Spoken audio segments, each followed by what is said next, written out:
In last week's video, I mentioned cardiovascular risk, which is what we're going to be talking about today. We're going to be zooming in on a couple of things that significantly increase our cardiovascular risk.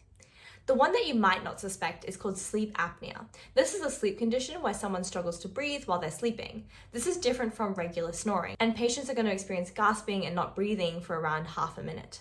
There are 3 types of sleep apnea: obstructive, central, and mixed. The most common type is obstructive apnea. This is where there is an upper airway obstruction that is caused by relaxed throat muscles. This leads to symptoms like tiredness, excessive daytime sleepiness, loud snoring, waking up tired, and briefly waking in the middle of the night, as well as palpitations. The less common type is called central sleep apnea. In this, there's actually no physical airway blockage. Instead, the CNS impulses to the muscles fail, and this causes the respiratory drive to stop. There are a few risk factors for central sleep apnea, like age, congested heart failure, opioid use, and stroke. Mixed sleep apnea is a type of sleep apnea that involves both central and obstructive apnea. In order to identify if someone has sleep apnea, we're going to have to give them an overnight sleep study. This monitors body position and sleep stages. For these studies, the gold standard is going to be a lab-based polysomnogram. This involves a technician which can verify the data. But for most people, this is actually a problem because it's kind of hard to sleep inside a lab. This means that lab-based tests tend to overestimate the severity of the condition. For this problem, we have at-home tests, which are set up and done overnight in someone's own bed. We're going to be determining the severity of the condition by seeing how many episodes of breathlessness they have within an hour. If someone has more than 30 episodes, it's considered severe. For some people, the treatment of sleep apnea is not that important. It's only when it begins to affect our safety and quality of life that we're actually going to be going about treating the condition. It affects quality of life and safety when it leads to complications. The complications of sleep apnea are not fully understood, but there are a lot of complications like diabetes, poor memory, a lack of focus, headaches, mood changes and depression, relationship issues, impotence and a lack of a sex drive, and obviously tiredness. Importantly for today, sleep apnea can also lead to high blood pressure. In a normal person, the blood pressure is going to be dropping as we sleep. This is normal and healthy. But in a patient with sleep apnea, the blood pressure does not drop, it stays the same. This may be because patients with sleep apnea are not going to be getting enough oxygen while they're sleeping, and this increases sympathetic nervous activity. The problem with this prolonged high blood pressure is that it leads to a higher cardiovascular risk. In the treatment of sleep apnea, our goals are to reduce the symptoms or even remove the apnea altogether.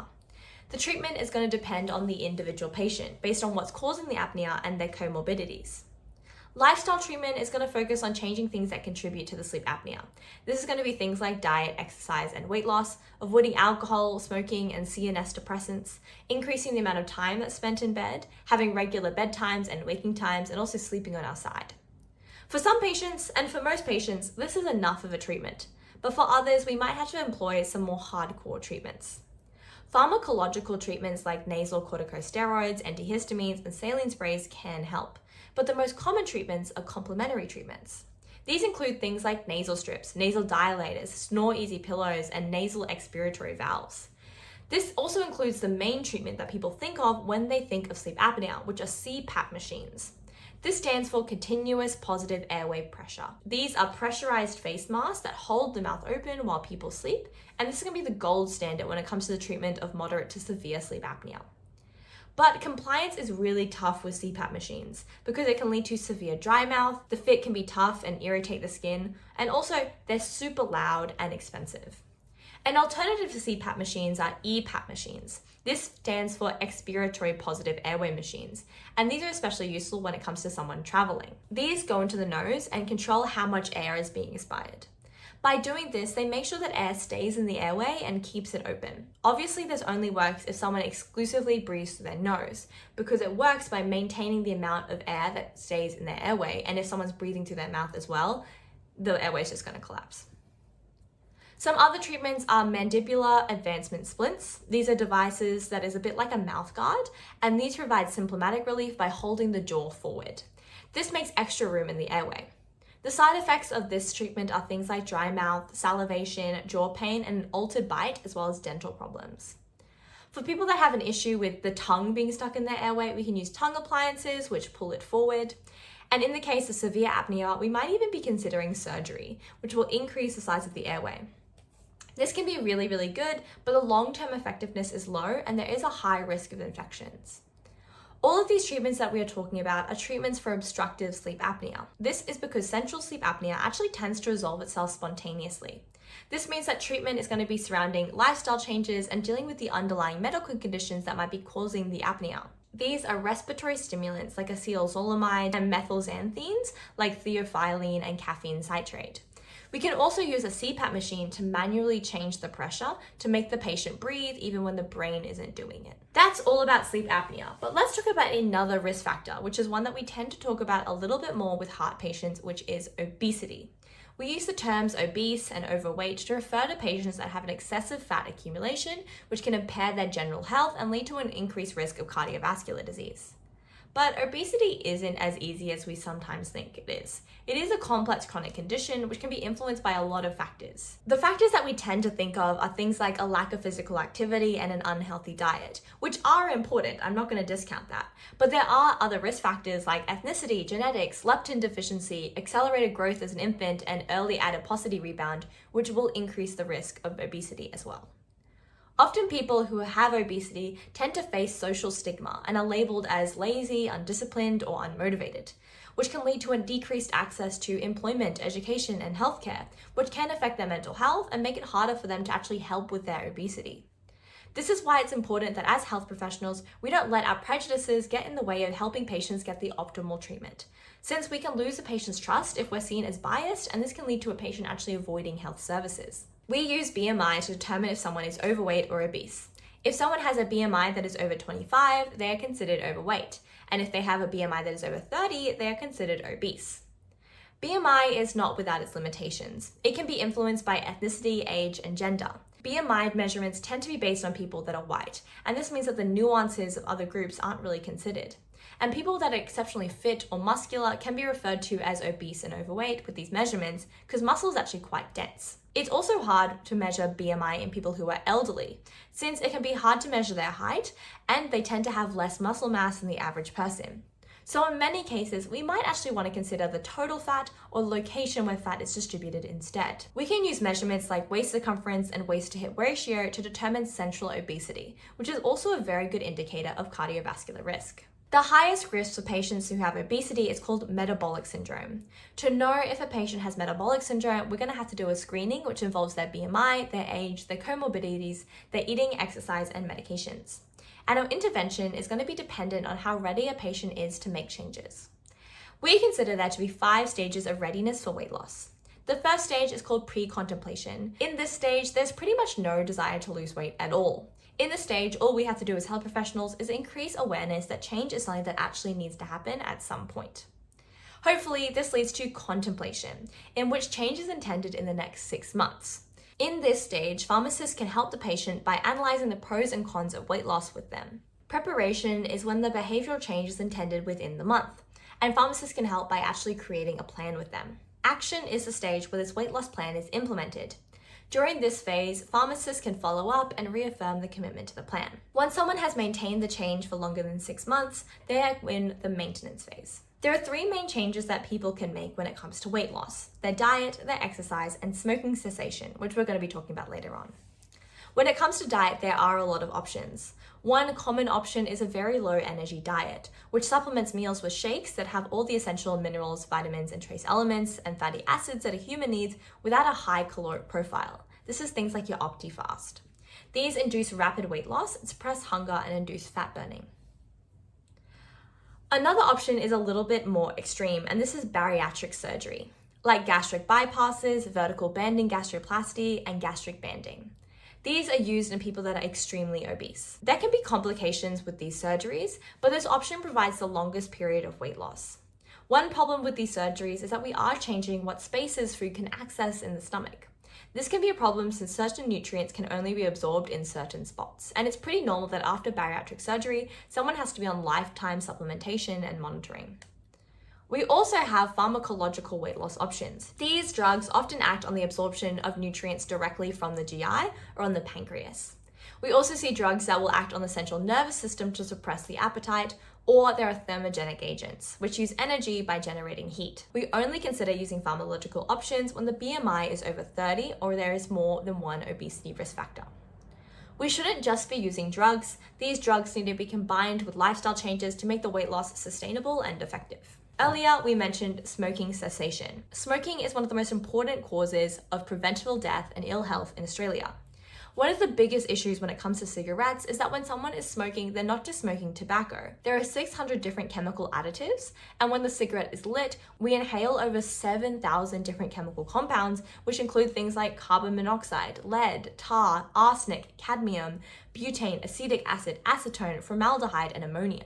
All of these which are used in a whole bunch of other things that we don't want to be putting in our bodies. Tobacco products have the active ingredient nicotine, which stimulates dopamine production in the brain by activating nicotine receptors. The longer someone is using a nicotine product, the more nicotine receptors are going to be recruited. This is why people experience cravings. There are more receptors that want to be activated. This increased recruitment is also what creates withdrawal symptoms like cravings, anxiety, irritability, and hunger. These symptoms tend to arise after a few hours and peak after a few days. But fortunately for most people, they rarely last for longer than a month. Smoking can lead to lots of things like poor vision, an increased risk of glaucoma and cataracts, yellow-brown dental stains, as well as an increased risk of tooth and bone loss, mouth infections, and inflammation. Smoking also leads to a dull sense of smell and taste, which decrease the appetite, and smoking will also increase the complications of diabetes. Half of all smokers are expected to die from tobacco-related illnesses like cardiovascular diseases, cancer, and chronic obstructive pulmonary disease. It also increases the risk of heart attack, stroke, and peripheral artery disease. Smoking lowers levels of HDL and increases levels of LDL, total cholesterol, and triglycerides. It also increases blood clotting and constricts the blood vessels, which increase the risk of high blood pressure, stroke, and heart attack. Smoking can also increase the risk of fertility issues, erectile dysfunction, miscarriages, and induces menopause earlier, and also leads to illnesses in newborns like asthma, ear infections, and even newborn death. So it's understandable why someone might want to quit. But when it comes to helping someone quit, we need to understand what are the factors that are motivating this patient. Oftentimes, patients are not primarily motivated by health factors, but instead by things like lifestyle, family, and money. Money is a massive motivator for people, especially those who are poorer, heavy smokers, and drinkers, and have a high level of psychological stress. And for 80% of women, a main motivator is pregnancy and wanting to start a family. But even for those who make a serious attempt at quitting, it is super hard since those withdrawal symptoms are so rough. So there's a few ways that we can help our patient out. One model is asking, advising, and helping. This here is a flowchart that shows what we should do in this model. We start by asking if someone smokes, and if they don't, asking more questions about their previous history of smoking. But if they do smoke, we're going to be advising them on the fact that they should quit. If they are receptive to this advice, we're going to be talking to them about the best ways that they can quit and maintain their quitting. Then we're going to be helping. This can be by arranging a call to quit line, encouraging the use of behavioral strategies, and also nicotine replacement therapy, which we're going to be going into detail about a bit later. At the end of every single interaction with a smoker, irregardless of if they decide to go all the way or not, we should be recording the smoking status of the patient, the support we provided, and if there needs to be a follow-up on the next visit. It's important that we as pharmacists know the patient's quit status, since stopping smoking can affect other medications and there might need to be dosage adjustments. Part of giving a patient advice is knowing what advice is appropriate for them, and to do this we have to know how nicotine dependent they are. There are 4 categories of nicotine dependence based on how long after waking in the morning the patient needs their first cigarette. Someone who is of high dependence is waking up in the middle of the night to smoke, or is smoking within the first 5 minutes of waking. These patients tend to smoke more than 30 a day.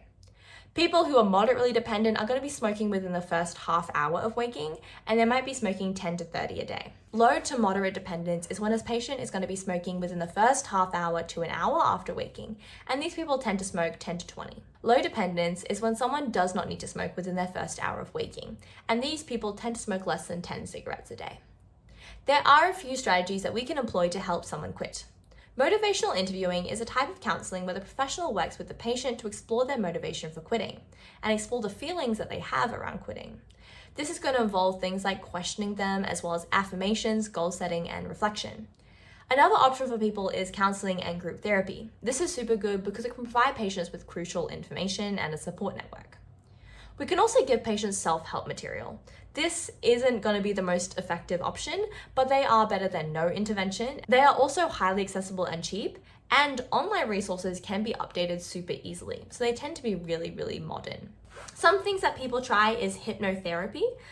There's actually no evidence to support the use of hypnotherapy, but interestingly, before the hypnotizing part of hypnotherapy, there's often a counseling session, and also hypnotherapy tends to involve frequent affirmations, which is probably going to be the main reason why it works for some people. Some people also claim that acupuncture can help with withdrawal symptoms, but there's no evidence to support this. There isn't a lot of evidence to support exercise as an intervention, but it can be good at managing weight gain that people who quit tend to experience, as well as the cardiovascular risks of smoking. Plus, it's good for your mental health and self-esteem, which makes it easier to quit. On the pharmaceutical side, we have nicotine replacement therapy. This is things like the patches, the gum, the inhalants, or the lozenges. These are nicotine products that lessen cravings. For best results, we combine a long-acting product like a patch with a short-acting product like a gum. Another pharmaceutical option is varenicline. This is a partial agonist of nicotine receptors, so it reduces withdrawal symptoms and also the amount of pleasure that someone gets from smoking. This drug is taken with food on a 12-week course. The quit date and the date that a patient starts taking varenicline is not going to be the same. Instead, we start varenicline first and then quit 2 weeks after we started that course. Bupropion is an antidepressant that we use for nicotine quitting, which works by inhibiting the uptake of dopamine and noradrenaline. This has the same success rate as nicotine replacement therapy.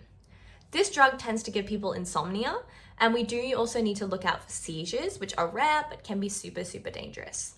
Just like with varenicline, we're going to have the patient starting bupropion 2 weeks before their quit date. The good news for most patients is that they tend to quit before their quit date just because how effective the medication is. Nortriptyline is a tricyclic antidepressant, which is occasionally used as a second-line option to help with long-term quitting. This will be used as a solo therapy with no other drug.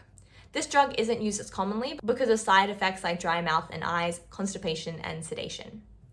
Something we should also be talking about is vaping or the use of e-cigarettes. These are the battery-operated devices that deliver an aerosol into the lungs. Like with cigarettes, vapes contain a lot of harmful ingredients that can cause complications. There are threefold problems when it comes to vapes.